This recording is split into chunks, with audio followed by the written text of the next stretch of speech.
नमस्कार, मैं दिलीप ओझा और आप देख रहे हैं एसएच भारत। सारण के विधान पार्षद इंजीनियर सच्चिदानंद राय जी हैं।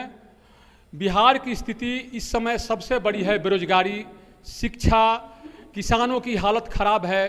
किसान आज महंगे बीज खरीद रहे हैं, महंगे खाद खरीद रहे हैं, लेकिन जब उनकी फसल तैयार होती है तो वो जाकर के जो 20 रुपये किलो सरकार दे रही है, उनको किसान को बेचने के लिए 4 रुपये किलो, 5 रुपये किलो पर भी वो व्यवसायी खरीदने को तैयार नहीं है। तो मैं इस सही मुद्दे पर बात करूंगा। हमारे साथ बैठे हुए हैं सर, हमारे चैनल में आपका स्वागत है। बहुत बहुत धन्यवाद सर, आपसे सवाल है कि इस समय बिहार की जो समस्या है सबसे ज़्यादा बेरोजगारी।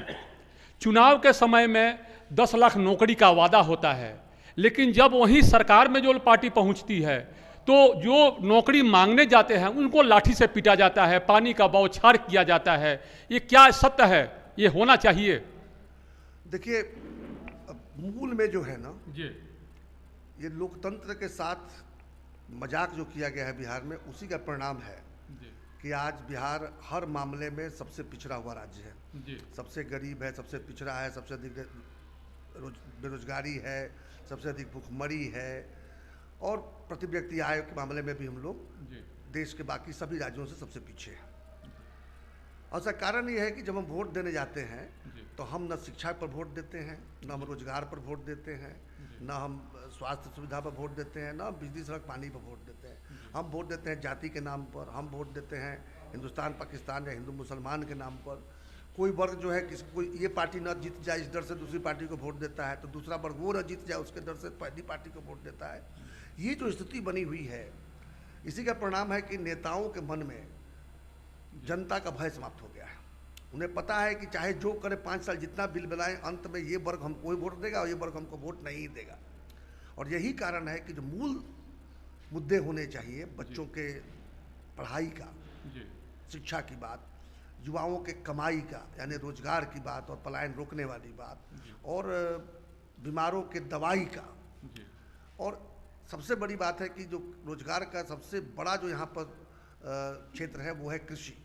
आज किसानी से खराब कोई व्यवसाय नहीं रह गया है। आप जितनी लागत लगाते हैं उतना लागत भी निकल के आएगा, इस बात की गारंटी नहीं है। मजदूरी तो दूर की बात है। सांसद हैं, विधायक हैं, ये झूठ बोलते हैं, जीत जाने के बाद मनमाना काम करते हैं। यहाँ का अधिकारी भी जो हैं, हमारे किसान को 250 रुपये, 273 रुपये का सरकार के तरफ से आता है खाद देने के लिए, लेकिन वो खाद बिस्कोमान से मिलता नहीं है और बाजार में जाकर 1100 और 1200 रुपये में वो मिल जाता है। आखिर ऐसा क्यों होता है? वही तो मैं कह रहा था ना जी नेताओं के मन से भय खत्म हो गया है जनता का। और जब नेताओं की बात करता हूँ तब विधायक सांसदों की बात मैं नहीं कर रहा हूँ। नेता का मतलब है, देखिए आजकल क्या है, लोकतंत्र का मामला क्या हो गया है, जिस पार्टी की भी बात करें तो हर पार्टी 1 या 2 लोग प्राइवेट लिमिटेड कंपनी की तरह चला रहे हैं, और वो जिसको टिकट देते हैं उसको उनके वर्ग का वोट मिल जाता है। और इसलिए क्या है कि विधायकों सांसदों की राय भी नहीं ली जाती है। आप ये समझ के चलिए कि 40 सांसद भेजे हैं, चलिए एक मान लीजिए विपक्ष में थे, उन 40 सांसद तो हम लोग सत्ता पक्ष के लोगों को जिता के भेजे थे, लेकिन उन 40 में से एक भी सांसद से अगर मोदी साहब की सरकार राय लेती होगी या बिहार के बारे में चर्चा करती होगी, ऐसा अगर सोचते हैं तब गलत है, क्योंकि उनको फर्क नहीं पड़ता। उनको दिल्ली मजबूत सरकार बनाने के लिए आप संख्या भेज दिए, काम खत्म। उसी तरह से जो पटना की सरकारें जो है, वो चाहे नीतीश और बीजेपी की थी या नीतीश जी और तेजस्वी की सरकार है, यही 1 या 2 लोग तय करते हैं कि क्या होगा। विधायकों की राय तक नहीं जाती, विधायकों की बात सुनी तक नहीं जाती, विधायकों को तो अपॉइंटमेंट तक नहीं मिलता है। और हम जैसे लोगों की तो बात ही छोड़ दीजिए, जो सच बोलते हैं, अगर पार्टी में रहकर सच बोलते हैं तो पार्टी से निकाल दिया जाता है, टिकट काट दिया जाता है। अब पार्टी के बाहर होते हैं तो वैसे आपकी बात कोई नहीं सुनता है। तो स्थिति ऐसी बनी हुई है कि जब तक हम लोग अपने वोट देने का पैटर्न चेंज नहीं करेंगे तब तक ये होता रहेगा। ये बड़ा सुंदर एक ठाकुर जी मिले थे हमको यहाँ चंपारण में, तो उनसे बात हुई तो हम लोगों ने कहा कि ये बताइए कि लालू जी के उस समय अब इनकी सरकार नहीं बनी थी, तेजस्वी की सरकार नहीं बनी, तब एनडीए की सरकार थी, तब की बात बता रहा हूँ। तो हम लोगों ने पूछा उनसे कि ये बताइए कि लालू जी के सरकार में और इस सरकार में क्या अंतर है। तो बड़ी सहज भाषा में, चूंकि जाति के हजाम थे बेचारे, उन्होंने कहा कि सर, हजामत तब भी बनता था, हजामत अब भी बन रहा है। जनता का हजामत तब भी बनता था, आज ही बनता है। लालू जी के ज़माने में हजामत अपराधी बनाते थे और आज के ज़माने में अधिकारी बनाते हैं। तो आपने जो प्रश्न किया उसका उत्तर यही है कि जब ऊपर के लोग चाहते ही नहीं है कि आप ठीक से रहें, आपकी चिंता ही नहीं करते हैं। अधिकारियों को खुली छूट मिली हुई है। अच्छा, अधिकारियों को खुली छूट ही नहीं मिली, अधिकारियों को तो वसूल को ऊपर भेजना पड़ता है ना। मैं तो जब कभी कभी सर्किट हाउस में रहता हूँ और किसी मंत्री महोदय का आगमन हुआ होता है तो अधिकारियों को दौड़ते देखता हूँ, करोड़ों की वसूली करके यहाँ मंत्री महोदय लेके जाते हैं। तो आके जब अधिकारी करोड़ों रुपया उनको देगा तो उसमें कुछ अपना भी हिस्सा निकालेगा, तब न जाकर देगा। यही कारण है कि एक भी अधिकारी या कर्मचारी की बात करता हूँ, अधिकारी तो बहुत ऊंची चीज हो गई, एक कर्मचारी के मन में भय नहीं है, खुल कर घूस देता है, खुल कर भ्रष्टाचार करता है, अब मनमानी करता है। मुखिया जी लोग आकर हमारे यहाँ रोते हैं कि 20% कमीशन दिए बिना जो है हमारा काम नहीं होता है। डीलर लोग कहते हैं कि 5 में से 4 किलो नहीं देंगे तो हमारा खर्च पर देना पड़ जाएगा, क्योंकि 40 रुपया क्विंटल तो ऊपर जाता है पैसा।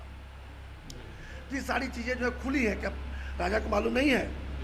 आज नीतीश जी तेजस्वी जी कहेंगे उनको पता नहीं है तो आप उस गद्दी पर बैठने के योग्य नहीं है, या तो अयोग्य हैं, लेकिन अयोग्य नहीं है, बैठे हैं। अगर 25 इतने सालों से तो निश्चित रूप से वहाँ गद्दी पर बैठने की योग्यता रखते हैं, तभी बैठे हैं।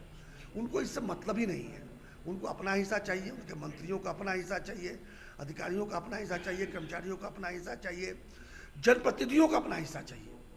हर कोई अपने हिस्से के चक्कर में पड़ा हुआ है, जनता का हित किसी के दिमाग में है ही नहीं। आपके कहने का मतलब है कि नीचे से लेकर के ऊपर तक हर आदमी भ्रष्ट में लिप्त है और जनता परेशान है।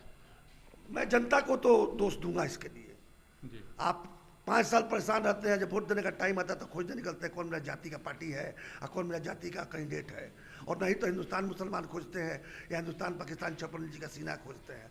अब मुसलमान भाई लोग कहते हैं कि बीजेपी न जीत जाए, इस डर से जाकर ललटेन में हमको कैसन तेल बन के जलना मंजूर है।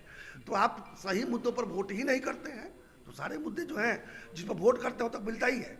जाति की बात करते हैं, जाति में वोट करते हैं ना, तो देखिए जहाँ जाइएगा वहाँ जाति की बात हो रही है। हिंदू मुसलमान में वोट करते हैं, जब टीवी खुले देखिए हिंदू मुसलमान चल रहा है। हिंदुस्तान पाकिस्तान चाइना पर देते हैं, जब देखिए तो चल रहा है पाकिस्तान चाइना चल ही रहा है। आप मंदिर पर वोट देते हैं तो 30 साल बाद भी राम मंदिर बन ही रहा है। आप जिस पर वोट देते हैं वो तो आपको मिल ही रहा है। आप कब जो है सो शिक्षा, बेरोजगारी और भ्रष्टाचार इन सब चीज़ों से मुक्त होने के लिए वोट देते हैं? नहीं करते हैं, तो नहीं करते, आपको नहीं मिलता है। बबूल का पेड़ लगा के आम खोजिएगा तो मिलेगा थोड़े वहाँ पर। देखिए, मैं इनसे बात किया, इन्होंने स्पष्ट बताया कि अगर जिस मुद्दा पर आप वोट दीजिएगा वहीं आपको मिलेगा। लगाएंगे बबूर तो मिलेगा बबूर, लगाएंगे आम का गाछ तो आम का फल मिलेगा। अगर जाति और धर्म से हटकर चलेंगे तो आपको, जनता को इन्होंने अपील किया कि सही आदमी चुनाव कीजिए, सही मुद्दा पर वोट दीजिए, तभी जनता आपको तरक्की होगी आपकी, और नहीं तो जाति और धर्म के नाम पर चलते रहिएगा। दशा यही होगी जो आज दशा आपकी रोड का है, आपके शिक्षा का है, आपके बिचौलियों का जो माहौल बना हुआ है, भ्रष्टाचारियों का माहौल बना हुआ है, ये बना रहेगा जब तक आप जाति और धर्म के नाम से हट करके ये वोट आप नहीं देते हैं किसी सही व्यक्ति को।